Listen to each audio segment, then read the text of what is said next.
Hello friends, good evening. My self manoeuvre Khan और मैं आपको फिजिक्स क्लास 12 का सेशन शुरू करने जा रहा हूं। और आपको मैं सबसे पहले क्लास 12 फिजिक्स का सिलेबस बता देता हूं कि पूरे क्लास 12 में आपको क्या क्या पढ़ना है, जो कि आपके बोर्ड के एग्जाम के लिए हो, चाहे जो है आपके लिए जो है आईआईटी का हो, चाहे जेई हो, चाहे नीट हो, जो भी हो। जो सिलेबस है क्लास 12 का वो मैं आपको आज आपको बता दे रहा हूं और स्टेप बाय स्टेप हम लोग सबको पढ़ेंगे। ठीक है, तो पहले क्लास 12 का हम लोग सिलेबस लिख देते हैं आपको कि क्या क्या आपको पढ़ना है। तो क्लास 12 के पहले सिलेबस के बारे में लिख लीजिए कि क्लास 12 में कितना सिलेबस है। तो सबसे पहले क्लास 12 में आपको पढ़ना है, देखिए क्लास 12 में जो है आपको सबसे पहले आपका आता है इलेक्ट्रोस्टैटिक्स।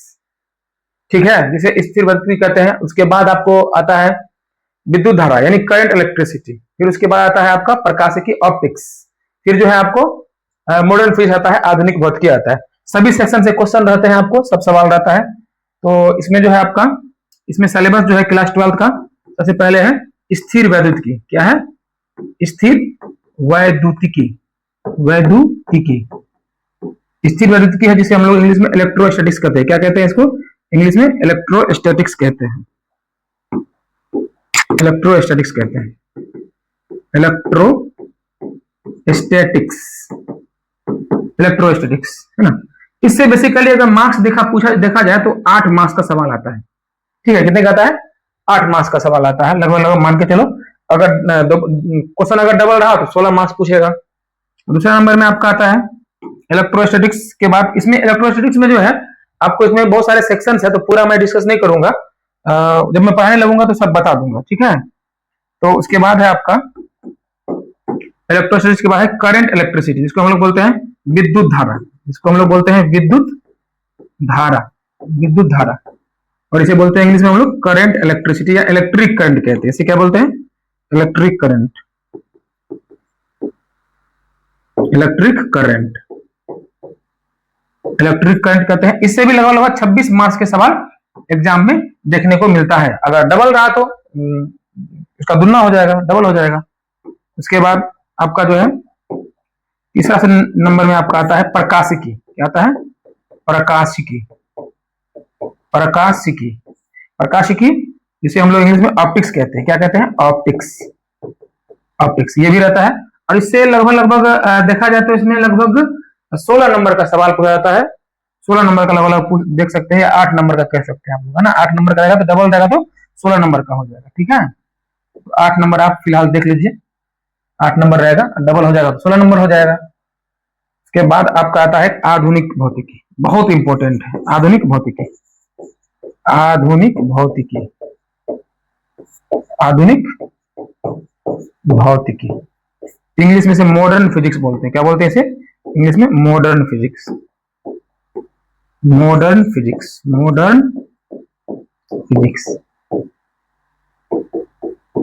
इसमें जो मॉडर्न फिजिक्स है ना, ये आपको एक नया सेक्शन है। इससे पहले आप इलेक्ट्रोस्टैटिक्स के बारे में थोड़ा बहुत पढ़े होंगे क्लास 8 में भी या 10th में। इलेक्ट्रिक करंट भी आप पहले से कुछ ना कुछ जानते ही हैं। ऑप्टिक्स, प्रकाश के बारे में आप लोग लगभग पढ़वे किए हैं थोड़ा बहुत। और मॉडर्न फिजिक्स जो है, मॉडर्न फिजिक्स एक नया सेक्शन है जो कि आपको इसमें देखने को मिलेगा। इससे इससे भी लगभग 20 नंबर का सवाल लगभग रहता है ना।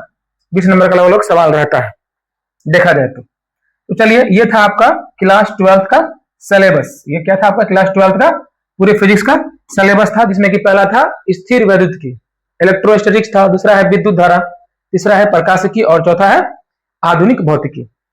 तो आधुनिक भौतिकी है तो ये 4 सेक्शन है। इसमें अलग अलग सब सेक्शन भी है, जैसे कि इलेक्ट्रोस्टैटिक्स में आपको बहुत सारा है, पढ़ना पड़ेगा।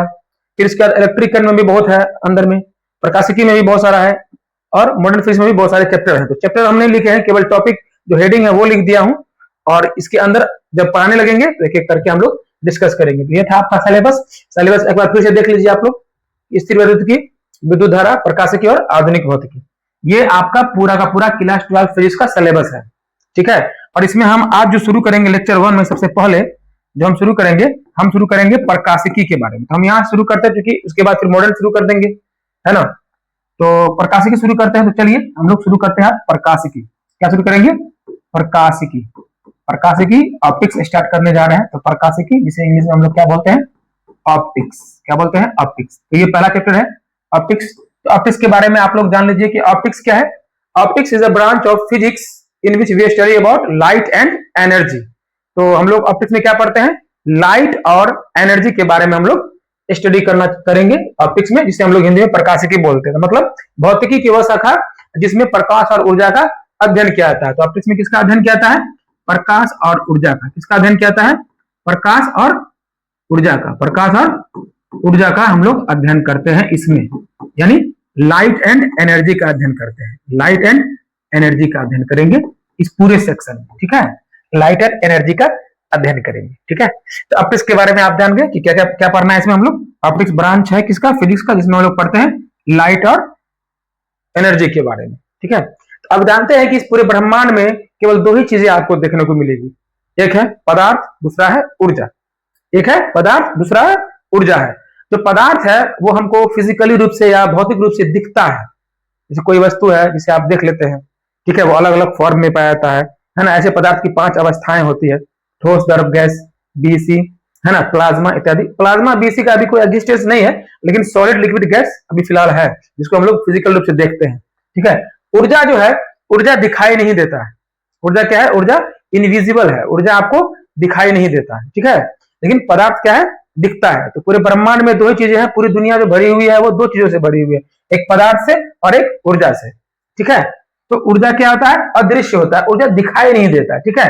ऊर्जा क्या होता है, दिखाई नहीं देता है। कार्य करने की क्षमता को हम लोग ऊर्जा कहते हैं, जानते ही है, ठीक है। लेकिन पदार्थ दिखाई देता है।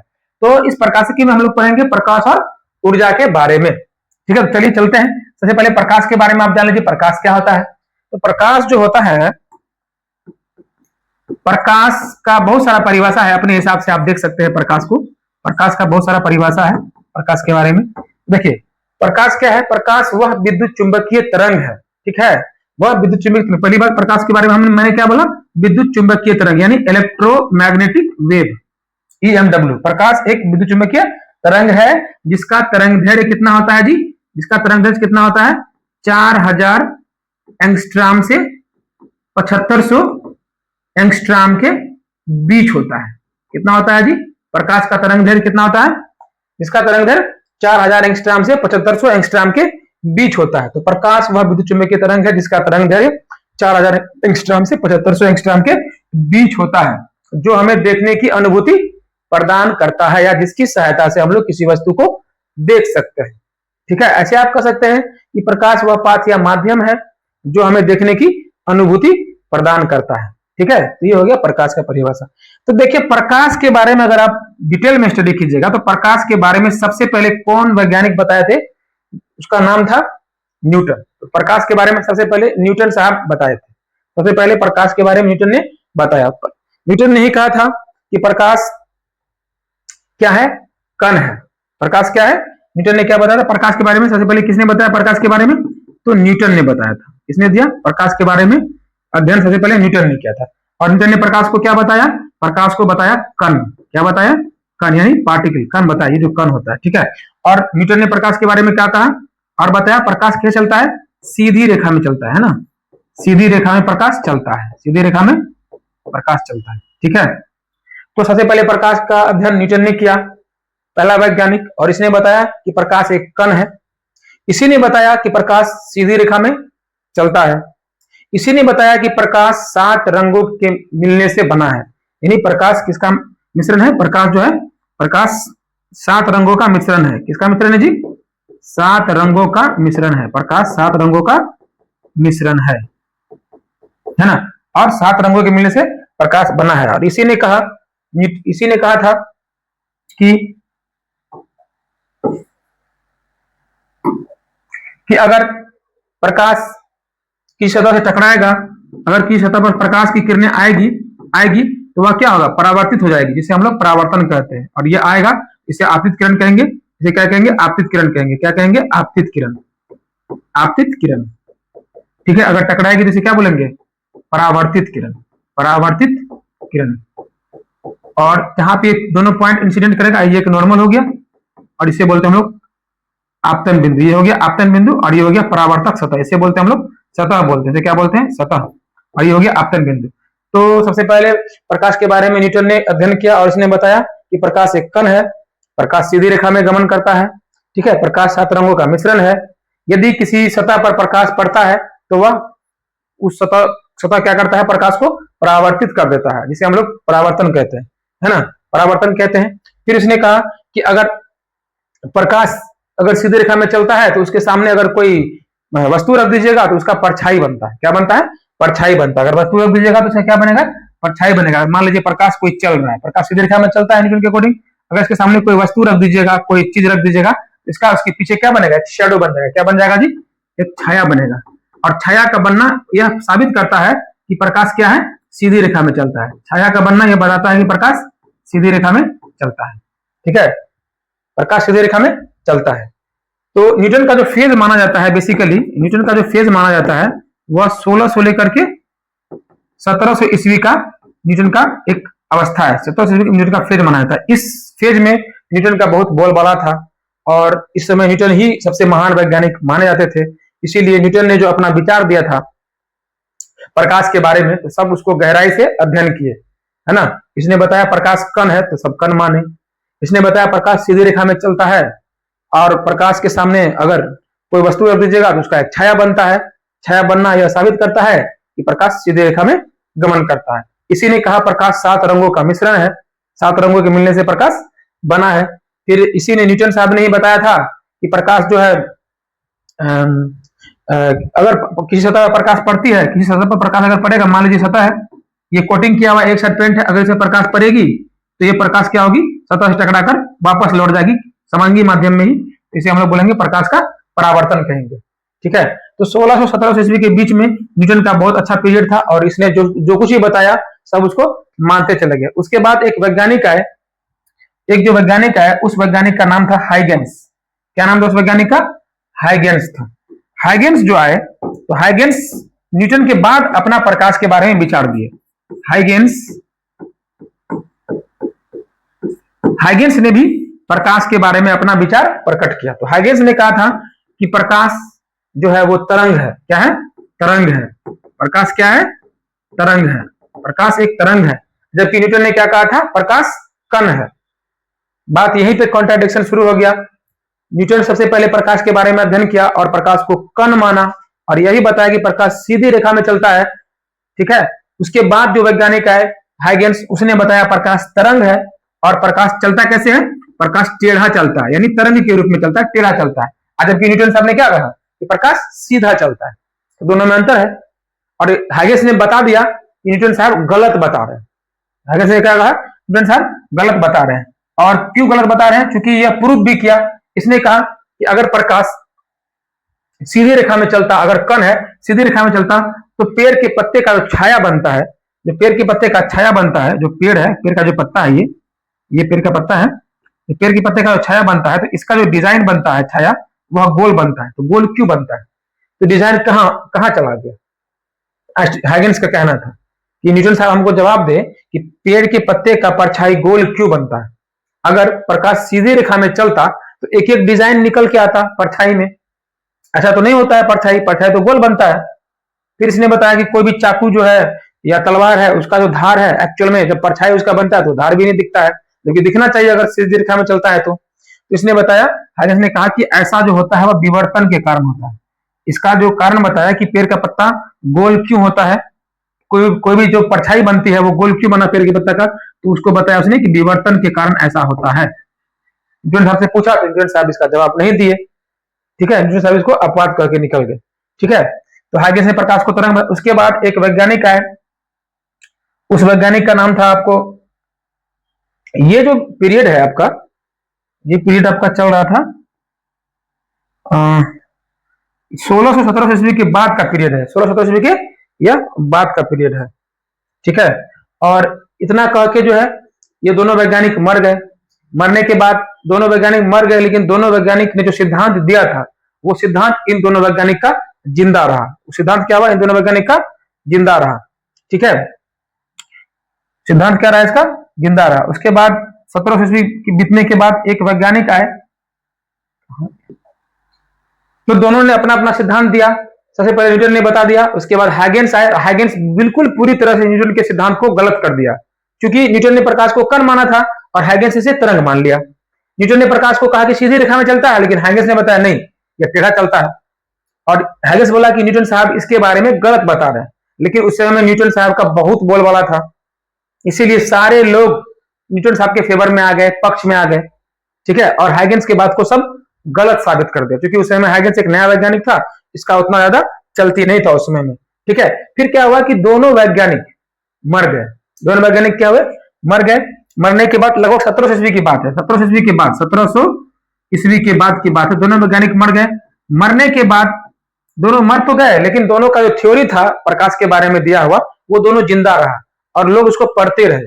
ज्यादातर न्यूटन का जो सिद्धांत था प्रकाश के बारे में, उसको लोग डीप में स्टडी करते थे, लेकिन हैगेस का जो है वो शॉर्ट में या थोड़ा सा भी स्टडी करके निकल जाते थे, इस पर ज्यादा फोकस नहीं करते थे। दोनों मर गए। मरने के बाद 1700 ईस्वी के बाद एक और वैज्ञानिक आए, एक वैज्ञानिक आए, उस वैज्ञानिक का नाम था थॉमस यंग। क्या नाम था? Thomas young. थॉमस यंग जो आए, थॉमस यंग आए और थॉमस यंग ने भी प्रकाश पर अध्ययन किया।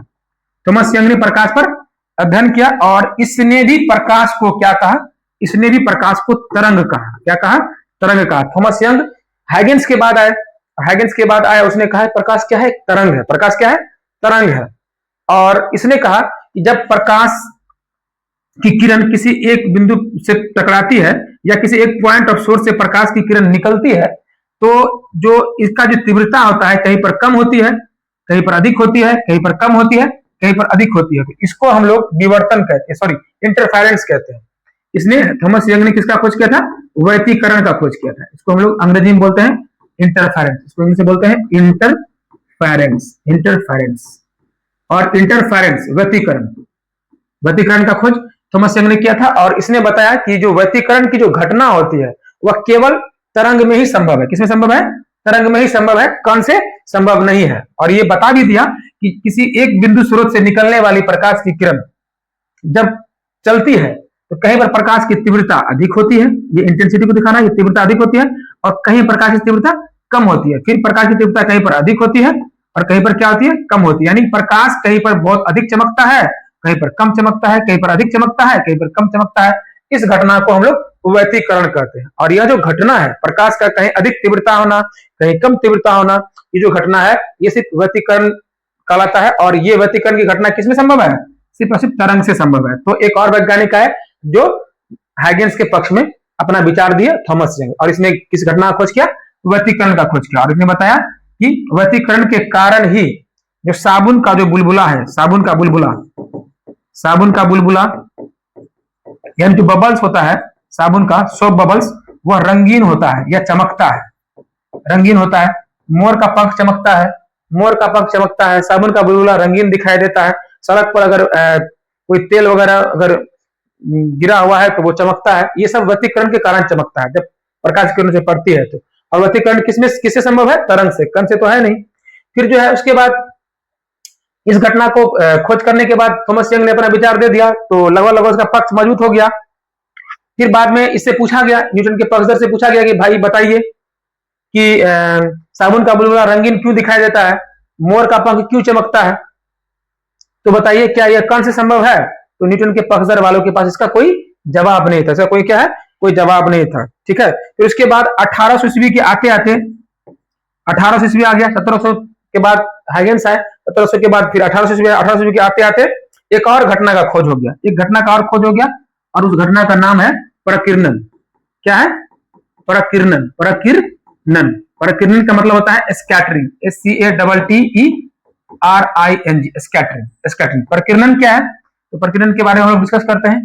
प्रकीर्णन की जो घटना है, ये जो प्रकीर्णन की घटना है ये केवल तरंग में ही संभव है। किसमें संभव है? तरंग में संभव है। प्रकीर्णन घटना कैसे संभव है? तरंग में संभव है। तो आप सब जानते हैं कि सबसे अधिक प्रकीर्णन किस कलर का होता है प्रकाश के? तो आप जानते हैं कि सबसे अधिक बैगनी रंग का प्रकीर्णन सबसे अधिक होता है और लाल रंग का कम होता है। इसको हम समझाते हैं स्कैटरिंग को। जैसे देखिए, मान लीजिए कि ये आपका कोई धूल कण का माध्यम है, मान लीजिए कोई मीडियम है, कोई माध्यम है, इसमें क्या भरा हुआ है? हवा है और धूल कण है। क्या है? इसमें धूल कण है, इसको हम लिख देते हैं धूल कण। इसमें क्या है? धूल कण है। धूल कण है यानी पार्टिकल सब ऐसे भरे हुए हैं, धूल कण, धूल कण है। और यहां से आपने क्या किया? लाल रंग को आपने क्या किया, यहां से जाने दिया। तो लाल रंग का तरंग दैर्घ्य सबसे ज्यादा होता है और बैंगनी रंग का तरंग दैर्घ्य क्या होता है, कम होता है। ठीक है, लाल रंग का तरंग दैर्घ्य लगभग 7500 एंगस्ट्रॉम के आसपास होता है। तो ये लाल रंग का, तो लाल रंग चलता है तो ये इस तरह से चलता है। तो इसका मतलब यह हुआ कि लाल रंग का तरंग दैर्घ्य बहुत अधिक है, तो यह दूर तक जाता है। कहां जाता है, काफी दूर तक जाता है। और जब बैगनी रंग के बारे में देखा तो बैगनी रंग का तरंग दैर्घ्य कम होता है, तो ये थोड़ा थोड़ा स्थिर स्थिर करके इस तरह बैगनी रंग हम बना देते हैं। लाल नहीं बनाएंगे, बैगनी बना ही देते हैं। बैगनी मान लीजिए इस तरह बैगनी रंग है। ठीक है, तो बैगनी रंग का तरंग दैर्घ्य है वो बिल्कुल थोड़ा थोड़ा थोड़ा थोड़ा छोटा छोटा डेग चलता है ये। तो इसका मतलब है कि ये धूल कण के माध्यम में अधिक टकराता है, अधिक टकराता है। तो अधिक टकराने के कारण क्या होता है कि इसका प्रकीर्णन अधिक होता है।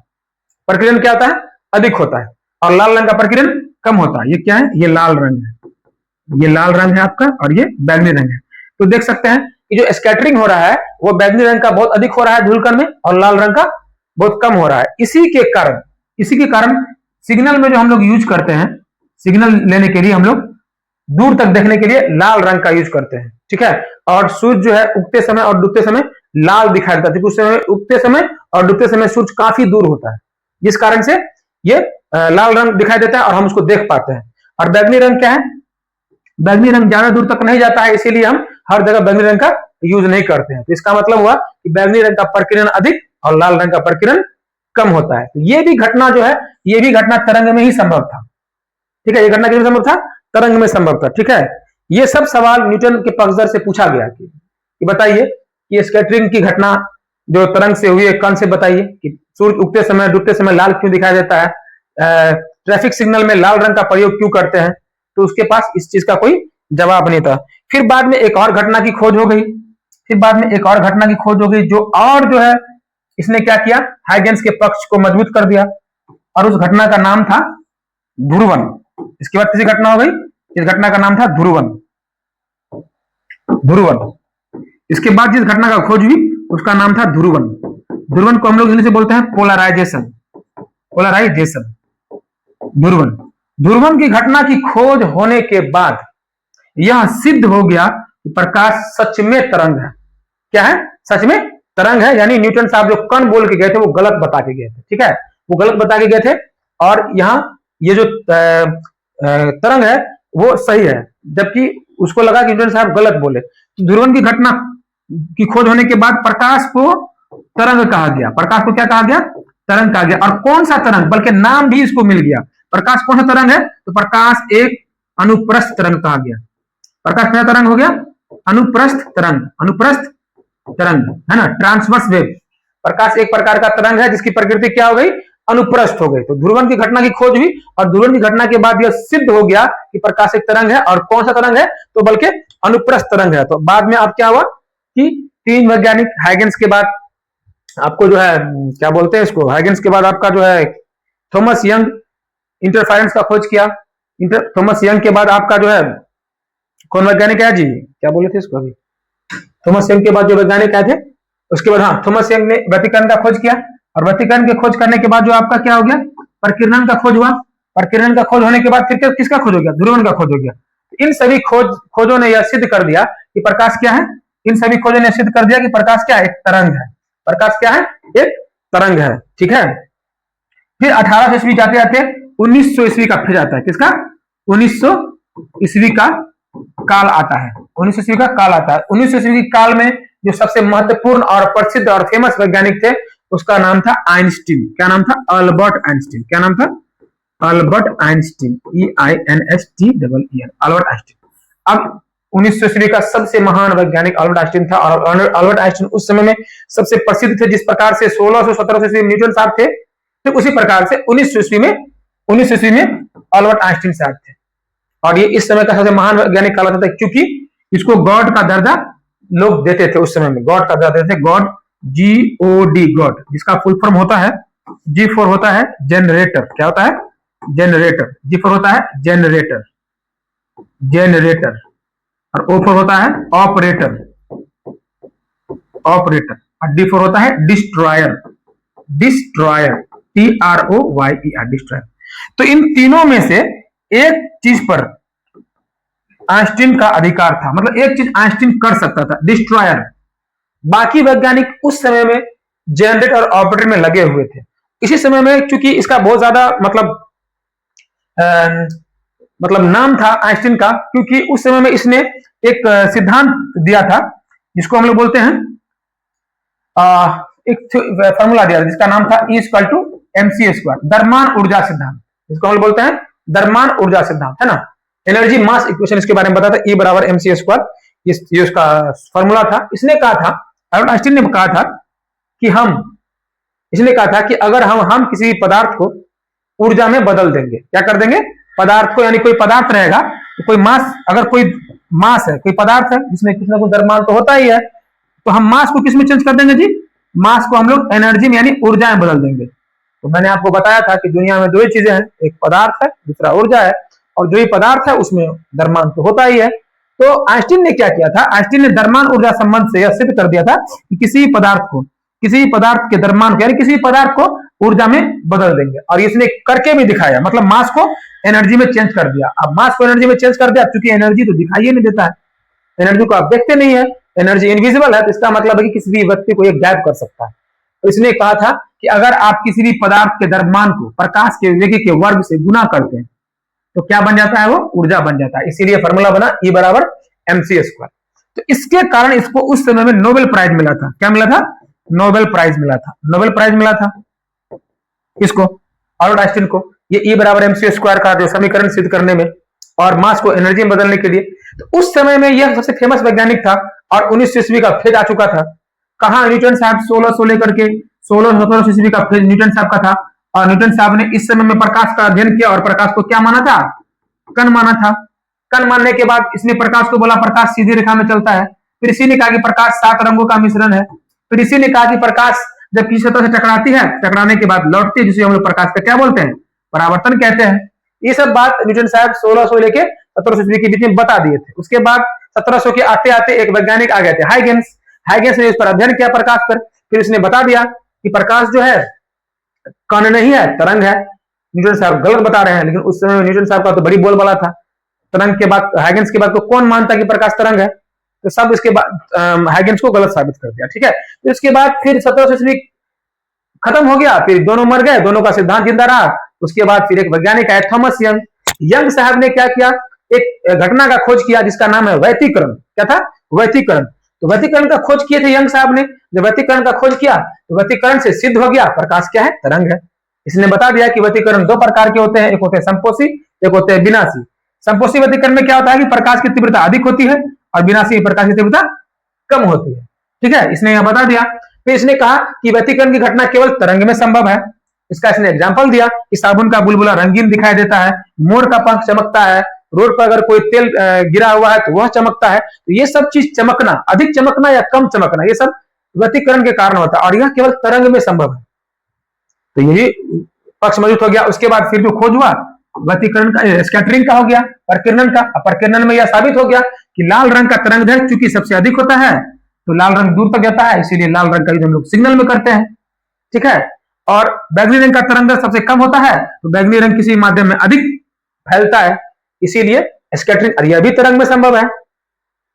तो दो चार घटनाएं ऐसी हुई जो कि सच में ऐसा लगा कि न्यूटन साहब गलत बोल रहे हैं। न्यूटन साहब चूंकि प्रकाश को कण माना था, इधर हाइगेंस, थॉमस यंग, फिर प्रकीर्णन का खोज होना, फिर व्यतिकरण का खोज होना, फिर उसके बाद ध्रुवण का खोज होने के बाद तो ये सीधे हो गया, साबित हो गया कि प्रकाश क्या है, तरंग है। चूंकि प्रकाश के इसको नाम मिल गया इसको कि अनुप्रस्थ तरंग है। क्या है, अनुप्रस्थ तरंग है। प्रकाश क्या तरंग है, अनुप्रस्थ तरंग है। तो इसके बाद सब समझने लग गया था कि अब जो है न्यूटन साहब जो बोले थे वह गलत बोले थे, प्रकाश को कण माने थे, वो गलत माने थे, जबकि सच्चाई क्या है, प्रकाश तरंग है। क्योंकि बहुत सारे वैज्ञानिक लगातार बता रहे थे, हाइगेंस के बाद थॉमस यंग, इंटरफेरेंस का खोज होना, प्रकीर्णन का खोज होना, ध्रुवण का खोज होना, ये सबसे साबित हो रहा था कि प्रकाश तरंग है। तो सबने बाद में क्या हुआ, प्रकाश को तरंग मानना शुरू कर दिया। उसके बाद फिर काल आता है आपका किसका, 1900 ईस्वी का काल आता है। जो 1900 ईस्वी का जो फेज आया, इसमें सबसे महान वैज्ञानिक थे अल्बर्ट आइंस्टीन। और अल्बर्ट आइंस्टीन जो थे उस समय में इसको बहुत बड़ा दर्जा प्राप्त था, गॉड का दर्जा प्राप्त था, और इसको डिस्ट्रॉयर इसका ये था। फिर बाद में चूंकि उस समय में इसको नोबेल प्राइज मिला था E=mc² के लिए, तो उस समय में पूछा गया कि चलिए बताइए कि प्रकाश के बारे में आपकी क्या राय है। इनसे पूछा, अल्बर्ट आइंस्टीन से पूछा कि प्रकाश, आपके विचार में प्रकाश क्या है। तो आइंस्टीन साहब से पूछा गया कि प्रकाश क्या है। तो उस समय में बहुत सारे लोगों को यह लग रहा था कि आइंस्टीन भी प्रकाश को तरंगे कहेगा, क्योंकि बाकी सब तो तरंग ही कह रहा था, इसको भी लगा प्रकाश को तरंग कहेगा। लेकिन आइंस्टीन उस समय कोई जवाब नहीं दिए, वो चुप रहे। क्या रहे? साइलेंट हो गया। फिर कुछ दिन के बाद इसने बताया प्रकाश क्या है? कण है। अब देखिए एकाएक 1900 में फिर से प्रकाश को कण माना जा रहा है। इसका मतलब है कि यह न्यूटन का फेवर ले लिया। प्रकाश को इसने क्या बताया? कण बताया आइंस्टीन ने। अब फिर जितने लोग तरंग माने थे प्रकाश को, वो सब अचंभित रह गए। उसने बताया कि बताइए, जब प्रकाश को आपने कण माना है, अभी तक तो किसी ने नहीं माना न्यूटन के अलावा, न्यूटन के बाद आप ही एक ऐसे वैज्ञानिक है जो कि प्रकाश को कण मान रहे हैं, तो आप हमको बताइए कि प्रकाश कण कैसे है। तो आइंस्टीन ने उस समय एक घटना का खोज किया। उस घटना का नाम था प्रकाश वैद्युत प्रभाव। प्रकाश वैद्युत प्रभाव। तो प्रकाश वैद्युत प्रभाव से साबित हो गया। प्रकाश वैद्युत प्रभाव का मतलब होता है कि जब सोलर प्लेट पर प्रकाश की किरण पड़ती है, मान लीजिए सोलर सेल है, तो यह चार्ज होता है। मान लीजिए इससे इलेक्ट्रॉन निकलता है, जिसे हम लोग फोटो इलेक्ट्रॉन कहते हैं। क्या बोलते हैं? Photo electron. इससे निकला इलेक्ट्रॉन, जिसे हम लोग फोटो इलेक्ट्रॉन कहते हैं। तो यह चार्ज होता है, इसे चार्ज होता है तो इससे एनर्जी निकलता है। इससे क्या निकलता है? एनर्जी निकलता है, यानी आप लाइट जला सकते हैं, इससे प्रकाश निकलता है, इसको यूज कर सकते हैं। मतलब सूरज के प्रकाश को आप स्टोर करके अपने डेली लाइफ में यूज कर सकते हैं। जिस घटना पर आधारित है उसे हम लोग बोलते हैं फोटो इलेक्ट्रिक इफेक्ट। तो इनसे पूछा गया कि बताइए प्रकाश क्या है। इसने बताया प्रकाश एक कण है। तो सब आश्चर्य लगे कि कण है। और इतना ही नहीं, इसने इस कण का नाम बता दिया फोटोन। आइंस्टीन बोला देखो, जो प्रकाश को न्यूटन साहब कण मान के गए थे ना, उस कण का नाम फोटोन है। क्या है? फोटोन है। और फोटोन का मतलब हुआ, इसने कहा कि प्रकाश जो है कण का बंडल है। मतलब क्या है? एक प्रकार से कलेक्शन ऑफ पार्टिकल्स है। कलेक्शन ऑफ पार्टिकल्स को हम लोग बोलते हैं पैकेट। तो जो पैकेट है इसको बोलते हैं energy packet. Energy packet, energy packet बोलते हैं, एनर्जी बंडल बोलते हैं, इसको एनर्जी बंडल बोलते हैं। ठीक है, पैकेट के रूप में इसका नाम फोटोन बताया। तो सबसे पहले प्रकाश को कण माना था न्यूटन ने। उसके बाद 1900 में आते आते किसने माना? आइंस्टीन ने। और कण माना, जबकि न्यूटन ने कण का नाम नहीं बताया था। और कण का नाम किसने बताया? आइंस्टीन ने। क्या बताया? फोटोन बताया। और फोटोन बताया। और फोटोन एक ऐसा पदार्थ है जिसमें द्रव्यमान नहीं है। क्या नहीं है? द्रव्यमान नहीं है ना, मासलेस है।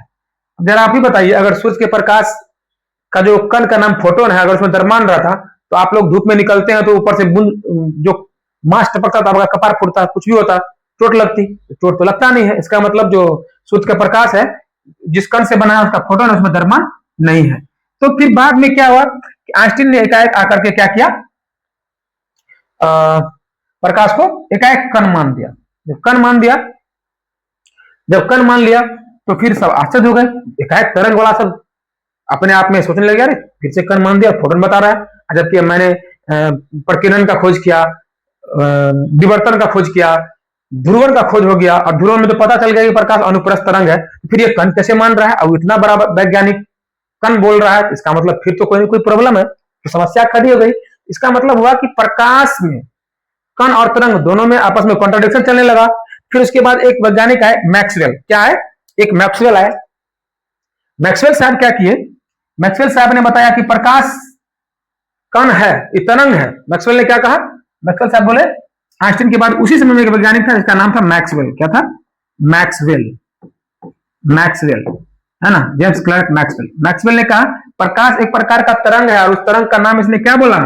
विद्युत चुंबकीय तरंग। क्या बताया इसने? विद्युत चुंबकीय तरंग बता दिया इसने। विद्युत चुंबकीय तरंग बता दिया। प्रकाश को इसने क्या बताया? विद्युत चुंबकीय तरंग बता दिया। लेकिन आइंस्टीन साहब ने इसके बात को माने नहीं, बोला कि नहीं तुम गलत बता रहा है। मैक्सवेल की बात को नहीं माने। ठीक है, उसके बाद होते होते फिर बाद में मैक्सवेल साहब ने इसको जो है क्या बोलते हैं, प्रकाश को तरंग मान लिया। और उसने बताया, इसका वेग बताया, प्रकाश का वेग बताया कि c=1/√μ0 इसका वेग बताया। ठीक है, मैक्सवेल ने। फिर इसके बाद क्या हुआ कि कुछ दिन के बाद एक वैज्ञानिक है, डी ब्रोगली। क्या है? De Broglie. तो डी ब्रोगली साहब बहुत होशियार वैज्ञानिक थे उस समय में। डी ब्रोगली साहब ने क्या किए कि आइंस्टीन से उनका ही फॉर्मूला पूछ दिया कि बताइए आपने जो शोध किया है E=mc² कैसे किया? तो आइंस्टीन साहब बोले कि देखो इसके लिए हमको जो है नोबेल प्राइज मिला है। ठीक है, तो इस मामले में तो हमको चैलेंज नहीं कर सकते। तो वो थे बहुत होशियार। इसने क्या किया?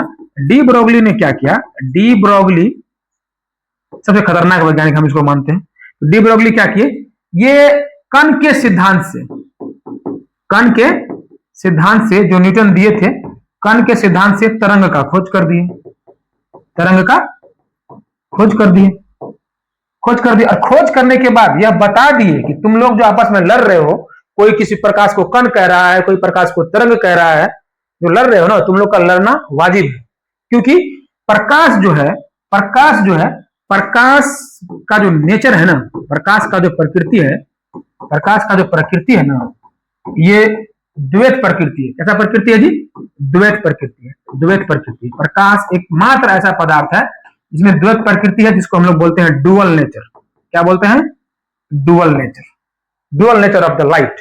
प्रकाश का प्रकृति द्वैत प्रकृति है। इसका मतलब है, द्वैत प्रकृति का मतलब होता है कि प्रकाश जो है, प्रकाश जो है वो क्या है? ये कण भी है। क्या है? कण और तरंग दोनों है। मतलब प्रकाश सीधी रेखा में भी चलता है और प्रकाश सीधी रेखा में चलता है, और इसका मतलब प्रकाश तरंग के रूप में भी चलता है। अब बताइए कैसे होगा? कोई चीज अगर सीधा चल रहा है चलेगा। तो इस चीज का जो मतलब ये समझिए कि जो कॉन्ट्राडिक्शन चल रहा था तरंग में और कण में, इस कॉन्ट्राडिक्शन को दूर करने वाला वैज्ञानिक कौन था? डी ब्रोगली था। कौन था? डी ब्रोगली था। और डी ब्रोगली ने क्या किया? कण के सिद्धांत से तरंग का खोज करके साबित कर दिया कि प्रकाश कण भी है और तरंग भी है। इसका मतलब प्रकाश के अंदर द्वैत प्रकृति है। तो अब जाकर के इसने खोज भी किया था, lambda equal to H by P, यानी lambda equal to H by M into B. P बराबर संवेग है, मोमेंटम, मास इंटू वेलोसिटी। फिर इसको अगर देखिएगा, इसका डेरिवेशन जो होता है डी ब्रोगली का, तो h by under root 2m capital E, और ई की जगह पे हम लोग लिख सकते हैं h by under root 2m E B, यानी इलेक्ट्रॉन वोल्ट। इलेक्ट्रॉन वोल्ट क्या है? वो ऊर्जा का मात्रक, ठीक है। और एक इलेक्ट्रॉन वोल्ट बराबर कितना होता है जी? तो एक इलेक्ट्रॉन वोल्ट बराबर होता है 1.6 into 10 to the power minus 19 का जूल होता है, क्योंकि ऊर्जा का मात्रक है, इसलिए जूल होगा। तो समझे, कुल मिला के बात निष्कर्ष में मेरा यह निकला, निष्कर्षता अगर हम देखें, निष्कर्ष में कंक्लूजन में हम देखें, तो कंक्लूजन में आपको हम बताते हैं प्रकाश का। आज मेरा पहला लेक्चर था और इसमें मैंने आपको ऑप्टिक्स के बारे में बताया था। तो ऑप्टिक्स में हम लोग प्रकाश और ऊर्जा के बारे में पढ़ते हैं। तो कंक्लूजन में सबसे पहले प्रकाश पढ़े। प्रकाश जब हम पढ़े तो प्रकाश के बारे में जो विचार दिया था, सबसे पहले किसने दिया था?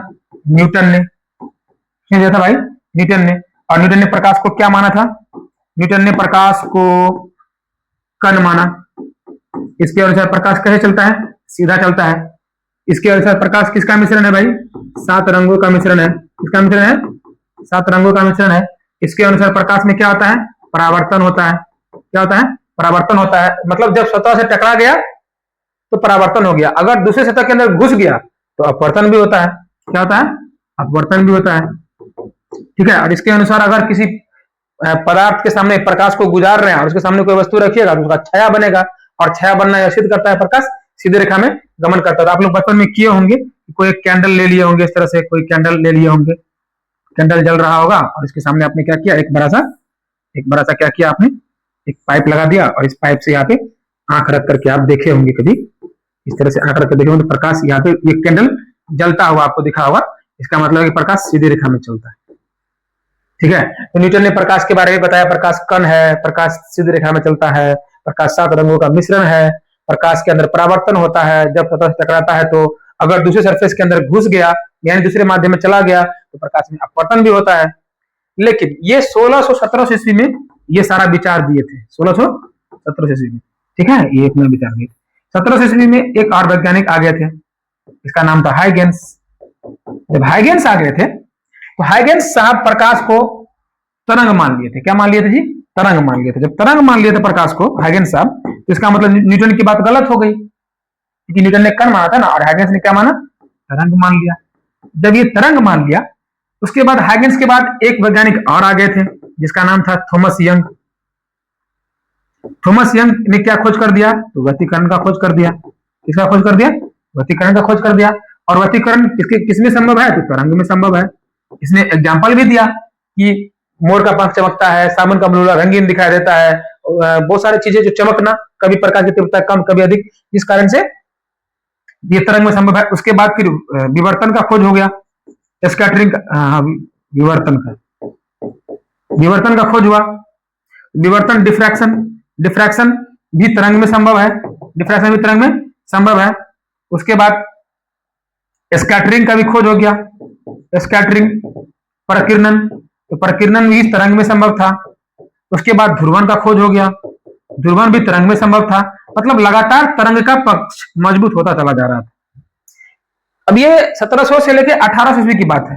फिर बाद में 1900 ईस्वी आया, तो 1900 ईस्वी में आइंस्टीन आए। आइंस्टीन क्या किए, सबको बदल दिए। आइंस्टीन सीधा प्रकाश को कण मान लिया, प्रकाश को कण माना और उस कण का नाम इसने क्या बता दिया था, फोटोन बता दिया था। और इसने कण कैसे है तो उसने बता दिया, प्रकाश विद्युत प्रभाव का खोज करके कण बता दिया। लेकिन उसके बाद एक और वैज्ञानिक है, जेम्स क्लर्क मैक्सवेल, इसने बताया नहीं, प्रकाश कण नहीं है, प्रकाश एक तरंग है और उस तरंग का नाम है विद्युत चुंबकीय तरंग। ठीक है, लेकिन न्यूटन आइंस्टीन इसको मानवे नहीं किए। फिर एक वैज्ञानिक है डी ब्रोगली, डी ब्रोगली बहुत ही चतुर थे। उसने क्या किया, प्रकाश के कण के सिद्धांत से तरंग के सिद्धांत का खोज करके यह साबित कर दिया कि प्रकाश कण भी है और तरंग भी है। तो अंतिम में प्रकाश को क्या माना जाने लगा, प्रकाश को माना जाने लगा कि प्रकाश जो है कण और तरंग दोनों है। क्या माना जाने लगा, कण और तरंग दोनों है। तो अब हम लोग प्रकाश के बारे में बहुत कुछ जान गए, लगभग कैसे कैसे हुआ, कौन वैज्ञानिक पहले प्रकाश के बारे में अपना विचार दिए, किस तरह से स्टेप बाय स्टेप, किसी ने प्रकाश को कण माना तो किसी ने प्रकाश को तरंग माना। अंतिम में फाइनली यह साबित हुआ कि प्रकाश कण भी है और तरंग दोनों है, यानी प्रकाश के अंदर दो एक प्रकृति है, डुअल नेचर है। तो चलिए प्रकाश को तो हम जान गए कि प्रकाश क्या है, प्रकाश कण भी है और तरंग भी है। तो इसीलिए इसका जो सिलेबस हम लोग लिखेंगे ना प्रकाश का, ऑप्टिक्स का, तो इसमें दो चीज लिखेंगे, एक लिखेंगे कण प्रकाशिकी, क्या लिखेंगे, एक लिखेंगे कण प्रकाशिकी और एक लिखेंगे तरंग प्रकाशिकी, तरंग प्रकाशिकी, तरंग प्रकाशिकी। तो दो को सिलेबस है इसका ऑप्टिक्स का। तो कण प्रकाशिकी किसने दिया था, न्यूटन ने दिया था, कण का सिद्धांत। तरंग किसने दिया था, हाइजेंस ने दिया था। ठीक है, तो अगले लेक्चर में हम लोग पढ़ेंगे, लेक्चर 2 में प्रकाश का सिलेबस, ऑप्टिक्स का सिलेबस लिखेंगे जिसमें कण प्रकाशिकी, उसके बाद फिर तरंग प्रकाशिकी, दोनों को सिलेबस में लिखेंगे और स्टेप बाय स्टेप कण प्रकाशिकी और तरंग प्रकाशिकी का एक एक करके हम लोग पढ़ेंगे। ठीक है, तो आज के लिए इतना ही। ठीक है, thank you, wish you all the best.